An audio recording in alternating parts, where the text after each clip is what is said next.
jusqu'à la fête du Christ roi, la liturgie de ce mois de novembre tourne nos yeux vers l'au-delà de cette vie terrestre, vers la vie éternelle, la vie en Dieu. Et nous venons de l'entendre, les trois lectures de ce dimanche, et y compris le psaume, viennent nourrir notre foi, soutenir notre espérance. D'abord, dans la première lecture, qu'avons-nous entendu? La croyance en l'autre vie déjà présente dans le cœur de ces martyrs d'Israël, persécutés et mis à mort sous le règne d'Antiochus Épiphane, l'Empire grec. Quelle force intérieure, quelle espérance, quel témoignage dans l'épreuve de ces martyrs d'Israël. Comment ne pas penser aux martyrs d'aujourd'hui? Ils n'ont jamais été aussi nombreux dans notre monde. À l'heure peut-être où nous sommes rassemblés autour de la parole de Dieu et de l'Eucharistie, certainement, quelque part sur notre planète, des hommes et des femmes, à cause de leur foi en Jésus-Christ, sont envoyés en prison, subissent des tortures alors que d'autres sont tués pour leur foi en Dieu. Les uns et les autres qu'ont-ils en commun, sinon de rester fidèles à leur foi en Jésus? Jésus, chemin de vérité et de vie. Comment ne pas évoquer, il y a 26 ans, le témoignage des moines de Tibéride, dont 2 du diocèse de Nantes, livrant leur vie et pardonnant à leurs assassins, fils de Dieu et frères de ressuscité. Ils sont maintenant tous vivants avec Dieu. Et puis, le refrain de ce psaume que nous avons chanté, c'est bien une prière, c'est leur prière.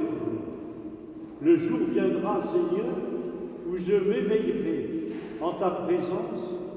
Au réveil, je me rassasierai de ton visage, Seigneur.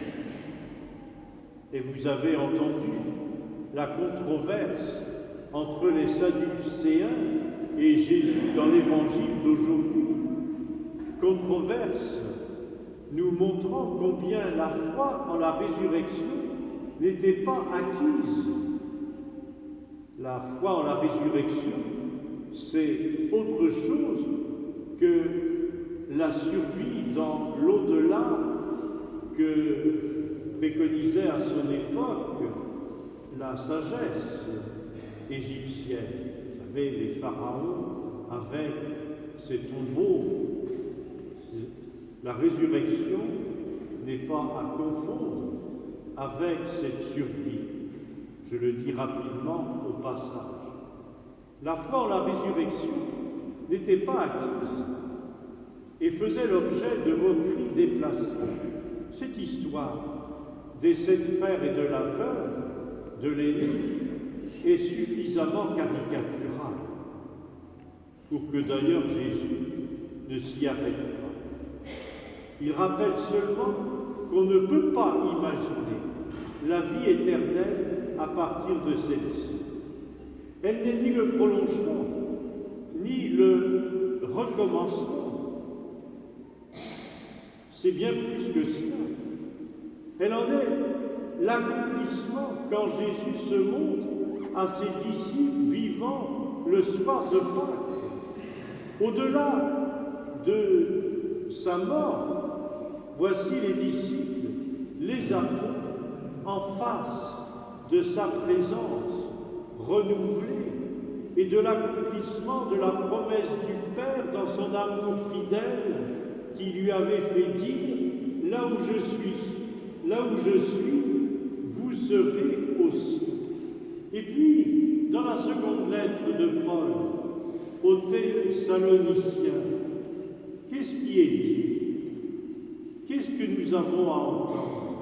Paul, l'apôtre Paul tirait les conséquences de cette foi et de cette espérance. Il écrit d'ailleurs « Réconfort et joyeuse espérance ». Et un peu plus loin, nos cœurs sont affermis dans ce que nous pouvons faire et dire de bien. Et puis Paul ajoute encore « Priez pour que la parole de Dieu poursuive sa course ».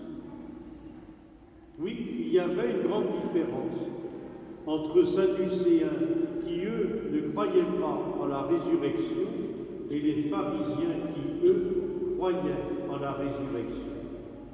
Chers amis, tout cela est bien notre condition et notre mission aujourd'hui dans notre pays, en Europe, où moins de 30% des catholiques pratiquants affirment croire à la résurrection. 30%. Et pendant ce temps, souvenons-nous de ce que l'apôtre Paul écrivait il y a 2000 ans. Si Christ n'est pas ressuscité, vaine est notre foi. Notre foi en Jésus n'est pas une demi-mesure, mais l'affirmation de notre part de croire que Jésus nous entraîne dès maintenant dans sa résurrection. Il le dit, l'apôtre Paul, d'ailleurs, dans une autre lettre, écrite aux Thessaloniciens. Le ressuscité nous entraîne dès maintenant dans sa résurrection quand nous nous efforçons d'accorder notre vie à la vie du Christ Jésus. C'est Paul Claudel, converti à l'âge de 18 ans, vous le savez bien, à Notre-Dame de Paris, le soir de Noël, alors qu'il était passé par hasard, il entend le chant du Magnificat.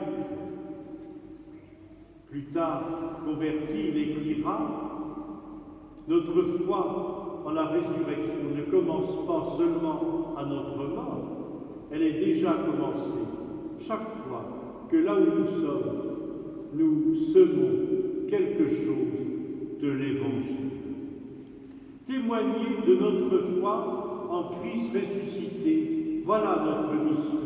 Et comment? Par la manière de vivre notre vie, nos épreuves, nos engagements, nos joies. Je sais, nous savons qu'il n'est pas facile de témoigner de notre foi. Cela peut nous attirer des difficultés, beaucoup de difficultés, voire des moqueries. Des jeunes en font l'expérience dans leur milieu scolaire, leur milieu universitaire. Il suffit d'en écouter quelques-uns, nous en parlons. À la lumière de l'Évangile, parlons de ciel. Comment? En termes de relations et d'amour, de repas.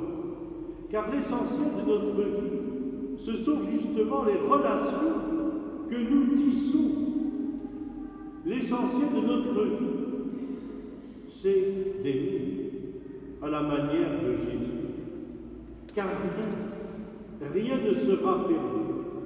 Le ciel éternisera tous les actes d'amour et de service que les hommes auront accomplis.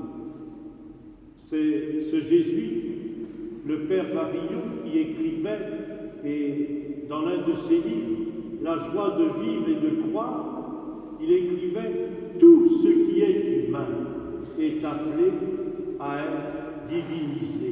Tout ce qui est bon est appelé à être divinisé. » Oui, tous ces liens privilégiés, tissés ici-bas, demeureront au point de devenir universels.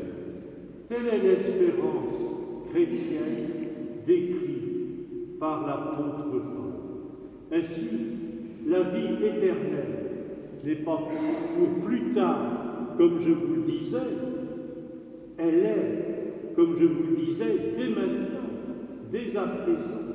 La vie éternelle, c'est de connaître, toi, le seul vrai Dieu, et celui que tu as envoyé, Jésus-Christ.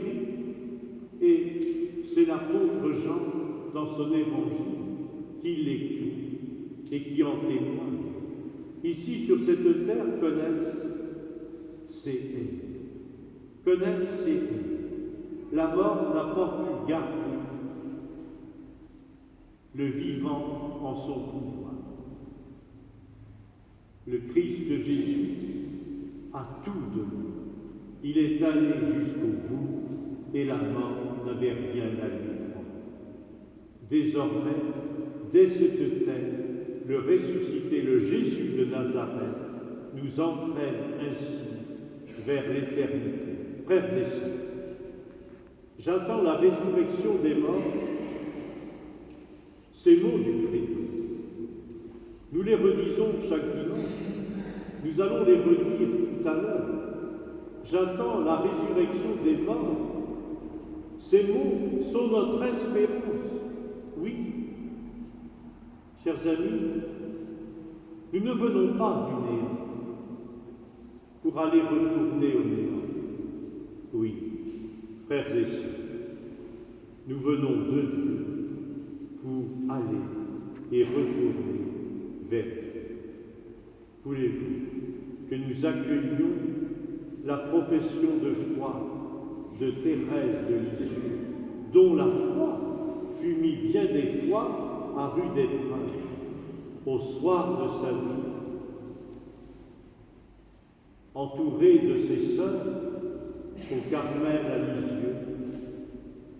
Elle dit: je ne meurs pas, j'entre dans la vie. Je ne meurs pas, j'entre dans la vie.